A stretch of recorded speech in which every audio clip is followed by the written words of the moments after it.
We are joined by Audacy NFL insider Brian Baldinger, host of the Best Football Show podcast, Insider Calls, brought to you by Nationwide for your insurance and financial needs. Nationwide is on your side. Hello, Baldy. Good afternoon. Good afternoon, guys. Good to be with you. How are y'all doing? Well, we are on the verge of losing our baseball season, and the football, and the football team lost their. You just got to go to L.A. tomorrow and win two. Don't let Teoscar Hernandez belt one out of the park. In the seventh inning or something, man. Like just answer the bell. Like just start wake the bats up, man. They'll be all right. That's all. All they got to do is win two baseball games. They won 96 of them this year. Just win two more. Get it. Yeah, just win two out there. Yeah. So, Baldy, the short week for the Eagles, lose that game on Sunday and then play tomorrow against the Giants. So we're 5 weeks in, and for all of the be patient, I think 5 weeks in is enough to look at the offense and say, this does not feel right. So what do you think, if you were to pinpoint, I guess, the hierarchy of reasons that they're not able to move the ball consistently? What is at the top, and then what's after that? It'd be good if, I guess it starts with the run game. It always starts with the run game. You want to take the best running back in all of football last year and have the best season he's ever had, and now he's on pace for the worst season he's ever had. Like, that's got to change up front. And, they had one good run the other day, and they never went back to it. They only had 6 runs. They didn't, hand it off to them in the fourth quarter when they had the lead. But, I think the running game, it starts there. Like, that's got to get fixed because that's 5 weeks now where he just has been, he can't get out of the gate right now. So that's a problem. And, the center hasn't played well. The tight ends can't block outside of, Goddard. So, like, they got to fix some things there. And then I would say the passing game, it's got to find some kind of rhythm, the passing game is horrible. And so just the design of it is bad, but I'm not sure what the quarterback is doing at this point, especially last week. You just can't drop back and hold the ball and just wait for something to happen. I played with Randall Cunningham, and I loved Randall. Randall was an awesome athlete, but Randall only threw it if the receiver was open and he was looking at him. But that's not the way the game is played. You got to throw the ball with anticipation. You got to throw it. You got to throw receivers open. Guys are going to be covered in this league. You're not going to get 3 yards of separation against Patrick Surtain. But, the ball's got to be thrown on time. And there's very little rhythm and timing to the offense right now, especially in the passing game. So the first thing you mentioned was the run game. Is that simply an offensive line is just not performing at the level they were last year? Well, a little bit, Spike. But, like last week, Denver just said, they challenged the Eagles. They lined up basically in a 9-man box. There was, Ofongo was sitting in there, and, they had unblocked guys. And they were saying, you got to throw it in order to get us out of this look. And so that's what the Eagles did.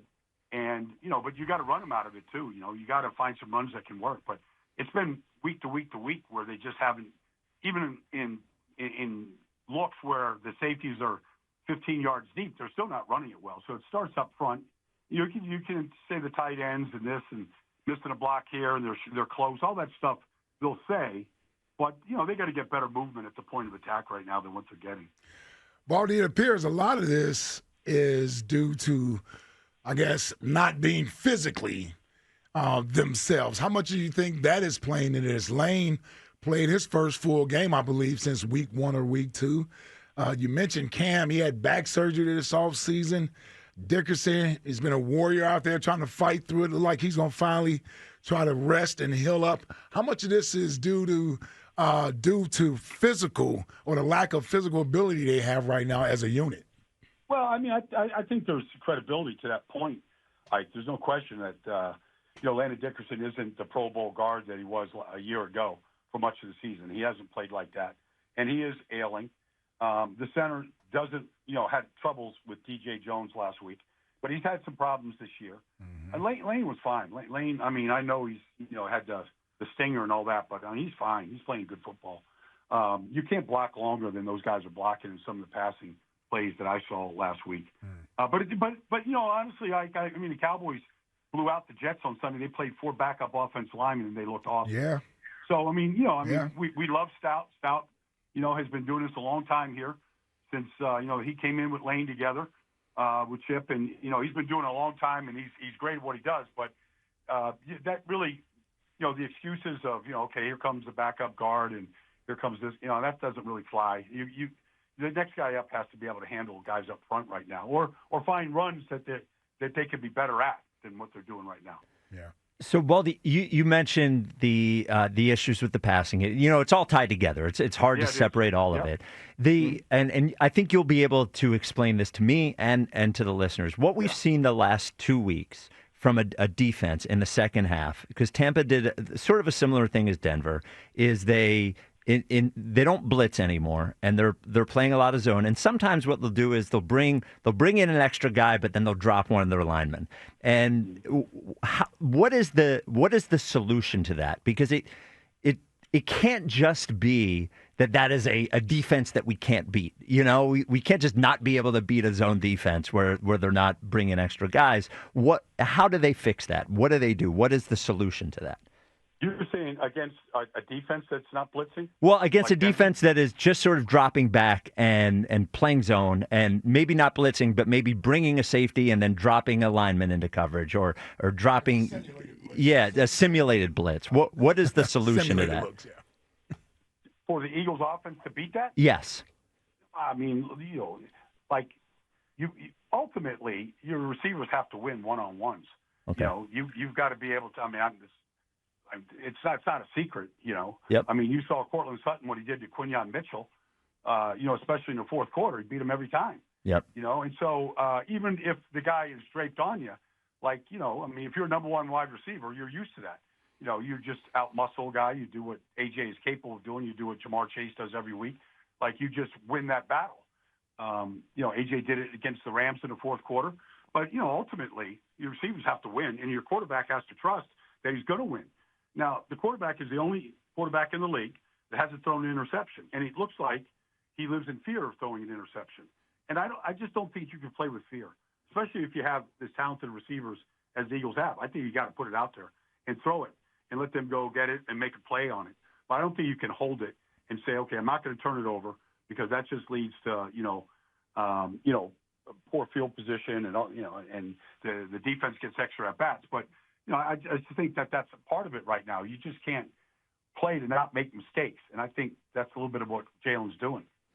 So we have the Giants tomorrow night. That is not a good football team. But No. if is there anything that they do well that the Eagles could be susceptible to that will make this game more difficult than it should be? Well, they do have excellent pass rushers.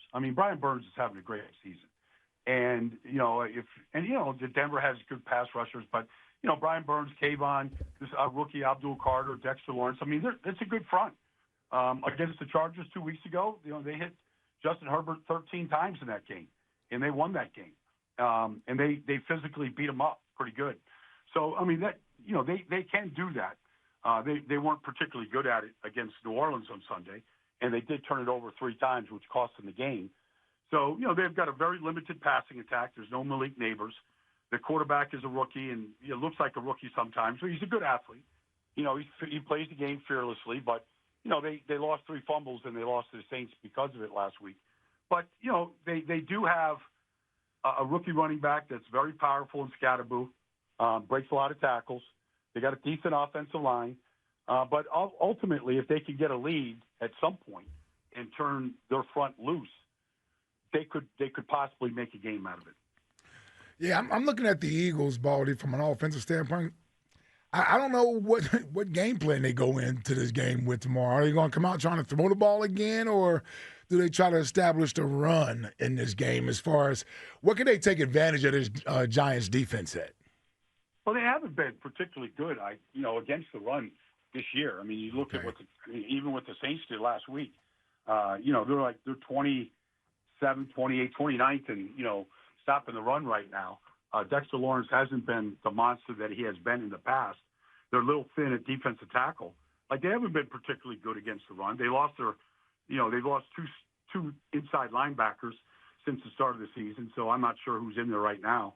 Okereke is still there, but guy playing next to him, Muasau, or pick a guy. They're all been banged up. So they're not particularly good in the run fits and what they're doing up front. But, I mean, that's something I would try to – I'm sure Saquon wants to go up there into that stadium and, remind them of what they did, when they didn't give him a contract 2 years ago. So I'm sure he'd love to, pay them a nice visit tomorrow night. All right, Baldy. Well, we will talk to you next week. We thank you as always. Appreciate it, brother. My pleasure, guys. You got it. There is Audacy NFL insider Brian Baldinger, host of the Best Football Show podcast. Insider Calls brought to you by Nationwide. For your insurance and financial needs, Nationwide is on your side.